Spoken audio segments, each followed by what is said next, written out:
नवरात्रि के चौथे दिन माँ कूष्मांडा की पूजा आराधना की जाती है। इनकी उपासना से सिद्धियों में निधियों को प्राप्त कर समस्त रोग शोक दूर होकर आयु यश में वृद्धि होती है। देवी कूष्मांडा को अष्टभुजा देवी भी कहा जाता है। कूष्मांडा का अर्थ है कुम्हड़े। माँ को बलियों में कुम्हड़े की बलि सबसे ज़्यादा प्रिय है, इसीलिए इन्हें कूष्मांडा देवी कहा जाता है। कूष्मांडा देवी की 8 भुजाएं हैं, जिनमें कमंडल, धनुष, बाण, कमल, पुष्प, शंख, चक्र, गदा और सभी सिद्धियों को देने वाली जप माला है। माँ के पास इन सभी चीज़ों के अलावा हाथ में अमृत कलश भी है। इनका वाहन सिंह है और इनकी भक्ति से आयु, यश और आरोग्य की वृद्धि होती है। माता कूष्मांडा के दिव्य रूप को मालपुए का भोग लगाकर किसी भी दुर्गा मंदिर में ब्राह्मणों को इसका प्रसाद देना चाहिए। इससे माता की कृपा स्वरूप उनके भक्तों को ज्ञान की प्राप्ति होती है, बुद्धि और कौशल का विकास होता है। देवी को लाल वस्त्र, लाल पुष्प, लाल चूड़ी भी अर्पित करनी चाहिए। देवी योग ध्यान की देवी भी हैं। देवी का यह स्वरूप अन्नपूर्णा का भी है। उधर अग्नि को शांत करती हैं। पूजन के बाद देवी मंत्र का जाप करें। या देवी सर्वभूतेषु माँ कूष्मांडा रूपेण संस्थिता नमस्तस्यै नमस्तस्यै नमस्तस्यै नमो नमः। हे माँ, सर्वत्र विराजमान और कूष्मांडा के रूप में प्रसिद्ध अम्बे, आपको मेरा बारंबार प्रणाम है, या मैं आपको बारंबार प्रणाम करती हूँ। हे माँ, मुझे सब पापों से मुक्ति प्रदान करें। माँ कूष्मांडा को शक्ति का चौथा स्वरूप माना जाता है, जो सूर्य के समान तेजस्वी हैं। दुर्गा सप्तशती के कवच में लिखा है, कुत्सित कूष्मा कूष्मा त्रिविधा तापयुत संसार स अंडे मा स्पेशा मुदर रूपाय यस्या स कूष्मांडा। माँ के स्वरूप की व्याख्या कुछ इस प्रकार है। देवी कूष्मांडा व उनकी 8 भुजाएं हमें कर्म योगी जीवन अपना कर तेज अर्जित करने की प्रेरणा देती हैं। उनकी मधुर मुस्कान हमारी जीवनी शक्ति का संवर्धन करते हुए हमें हंसते हुए कठिन से कठिन मार्ग पर चलकर सफलता पाने को प्रेरित करती हैं। एक पौराणिक कथा के अनुसार ऐसा कहा जाता है कि जब सृष्टि का अस्तित्व नहीं था, तब इन्हीं देवी ने ब्रह्मांड की रचना की थी। माँ कूष्मांडा को ही सृष्टि की आदि स्वरूपा आदि शक्ति है। इनका निवास सूर्यमंडल के भीतर के लोक में है। वहाँ निवास कर सकने की क्षमता और शक्ति केवल इन्हीं में है। इनके शरीर की कांति और प्रभा भी सूर्य के समान ही दैदीप्यमान है। माँ कूष्मांडा की उपासना से भक्तों के समस्त रोग शोक मिट जाते हैं। इनकी भक्ति से आयु, यश, बल और आरोग्य की वृद्धि होती है। बुध ग्रह के लिए करें माँ कूष्मांडा की पूजा। माँ कूष्मांडा की पूजा से बुध ग्रह मजबूत होता है। इसके लिए आप अपनी उम्र के हिसाब से हरी इलायची देवी माँ को अर्पित करें। उसके बाद उस हरी इलायची को लाल कपड़े में बांधकर अगली नवरात्र तक अपने पास रखें। इससे आपको लाभ होगा। चमेली का फूल या पीले रंग का कोई भी फूल चढ़ाने से देवी माँ प्रसन्न होती हैं और अच्छे स्वास्थ्य का आशीर्वाद भी देती हैं। तो चलिए प्रारंभ करते हैं नवरात्रि की पौराणिक कथा को। नवरात्रि व्रत कथा के अनुसार एक समय बृहस्पति जी ने ब्रह्मा जी के समक्ष चैत्र व अश्विनी मास के शुक्ल पक्ष में पड़ने वाले नवरात्रि का महत्व जानने की इच्छा जताई। उन्होंने कहा, इस व्रत का क्या फल है, इसे किस प्रकार किया जाता है, सबसे पहले इस व्रत को किसने किया, यह सब विस्तार से कहिए। बृहस्पति जी के प्रश्नों का जवाब देते हुए ब्रह्मा जी ने कहा, हे बृहस्पति, प्राणियों के हित की इच्छा से तुमने बहुत अच्छा प्रश्न किया है। जो इंसान मनोरथ पूर्ण करने वाली माँ दुर्गा, महासूर्य और नारायण का ध्यान करता है, वे धन्य हैं। यह नवरात्र व्रत संपूर्ण कामनाओं को पूर्ण करने वाला है। इस व्रत को करने से पुत्र, सुख, धन, विद्या और सुख मिलता है। इस व्रत को करने से रोग दूर हो जाता है, घर में समृद्धि की वृद्धि होती है, वंध्या को पुत्र प्राप्त होता है, समस्त पापों से छुटकारा मिल जाता है। जो मनुष्य इस नवरात्र व्रत को नहीं करता वह अनेक दुखों को भोगता है। यदि व्रत करने वाला मनुष्य सारे दिन का उपवास ना कर सके तो एक समय का भोजन करें और 10 दिन बांधवों सहित नवरात्र व्रत की कथा का श्रवण करें। हे बृहस्पति, जिसने पहले इस महाव्रत को किया है वह कथा मैं तुम्हें सुनाता हूँ। ब्रह्मा जी बोले, प्राचीन काल में मनोहर नगर में पीठत नाम का एक अनाथ ब्राह्मण रहता था। वह माँ दुर्गा का भक्त था। उसे संपूर्ण सद्गुणों से युक्त सुमति नाम की एक अत्यंत सुंदर कन्या उत्पन्न हुई। वह कन्या अपने पिता के घर में अपनी सहेलियों के साथ क्रीड़ा करती हुई इस प्रकार बढ़ने लगी जैसे शुक्ल पक्ष में चंद्रमा की कला बढ़ती है।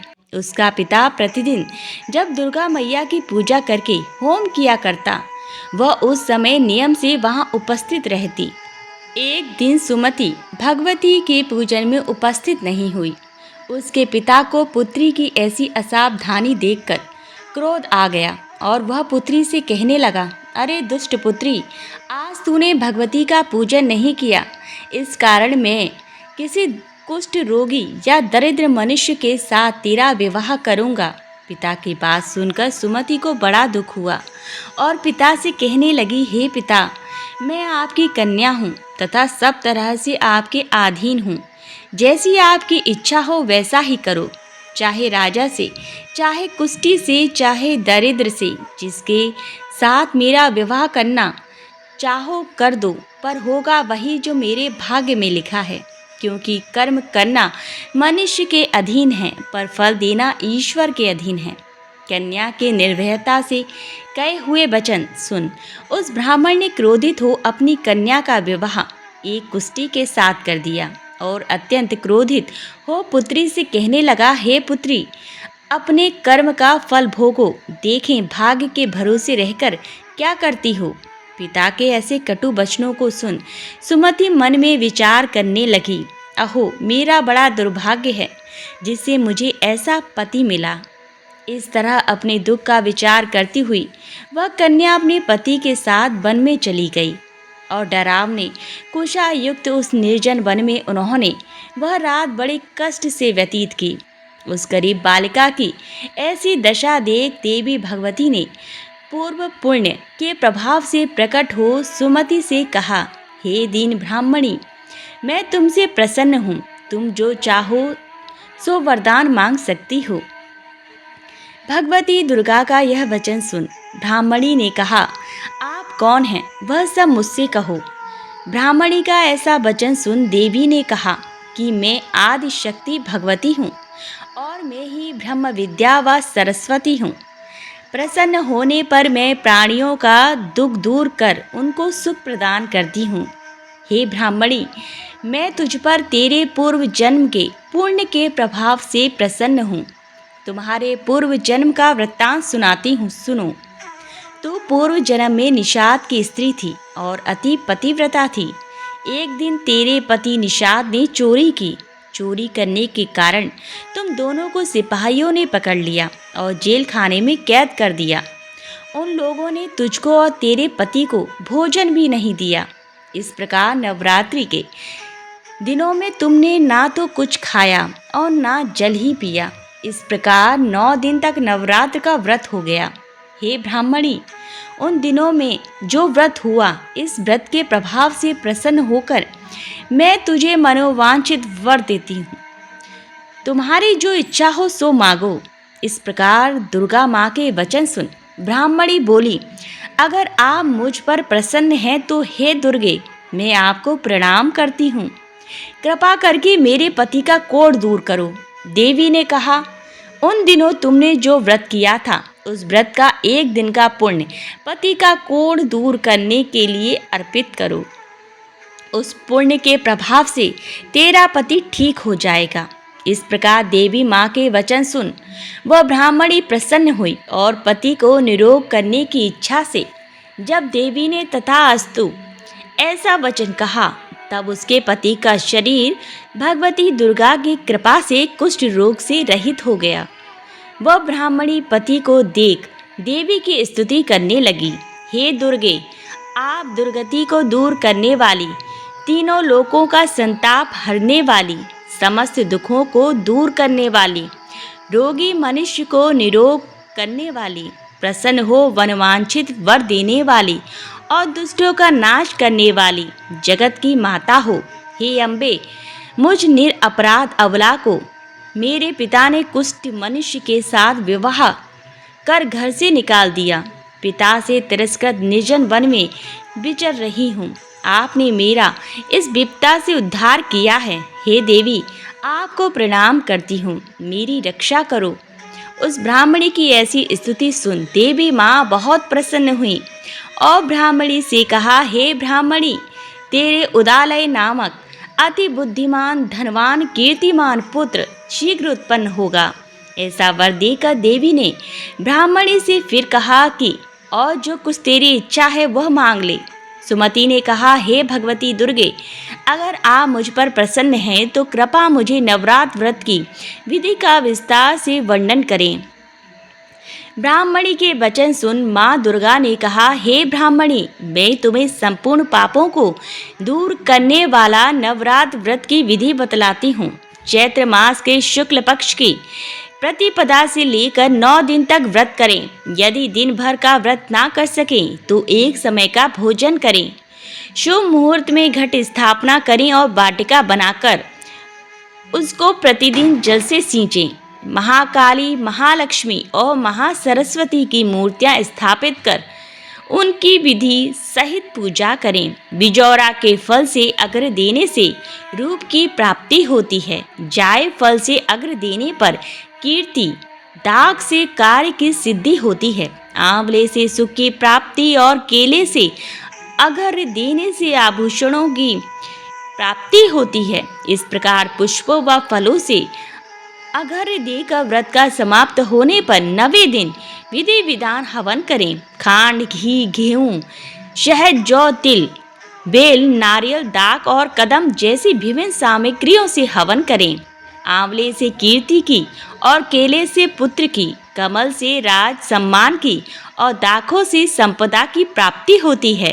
खांड, घी, नारियल, शहद, जौ और तिल तथा फलों से होम करने से मनोवांछित वस्तु की प्राप्ति होती है। व्रत करने वाला मनुष्य इस विधि विधान से होम कर पंडित को अत्यंत नम्रता के साथ प्रणाम करे और यज्ञ की सिद्धि के लिए उसे दक्षिणा दे। इस प्रकार बताई हुई विधि के अनुसार जो व्यक्ति व्रत करता है उसके सब मनोरथ सिद्ध होते हैं। इसमें तनिक भी संदेह नहीं है। इन 9 दिनों में जो कुछ दान आदि दिया जाता है उसका करोड़ों गुना फल मिलता है। इस नवरात्र व्रत को करने से अश्वमेध यज्ञ का फल मिलता है।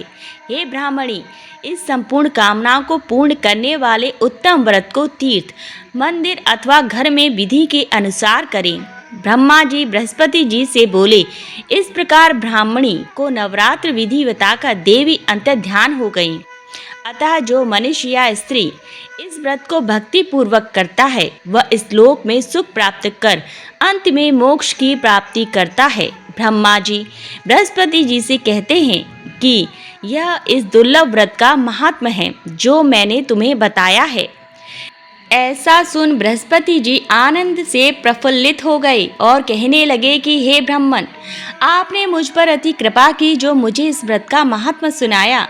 ब्रह्मा जी बोले कि हे बृहस्पति, यह देवी भगवती संपूर्ण लोकों का पालन करने वाली हैं। महादेवी देवी के प्रभाव को कौन जान सकता है। तो प्रेम से बोलो, जय माता दी।